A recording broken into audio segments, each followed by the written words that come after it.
Welcome to our Telugu media. Nalgonda జిల్లా దేవరకొండ శ్రీ వాసవి కన్యాక పరమేశ్వరి దేవాలయంలో 6వ రోజు విఘ్నేశ్వరుడికి ప్రత్యేక పూజలు ఆలయ కమిటీ వారు వైభవంగా నిర్వహించారు.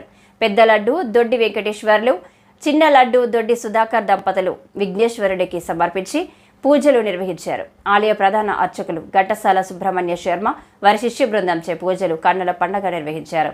పూజలో బండారు వెంకన్న, హెచ్చ చంద్రయ్య, ఊరుకొండ వెంకటనారాయణ, కొత్త సుబ్బారావు, మంచికంటి రమేష్, కుంచకూరి శ్రీనివాస్ దంపతులు పూజలు నిర్వహించారు.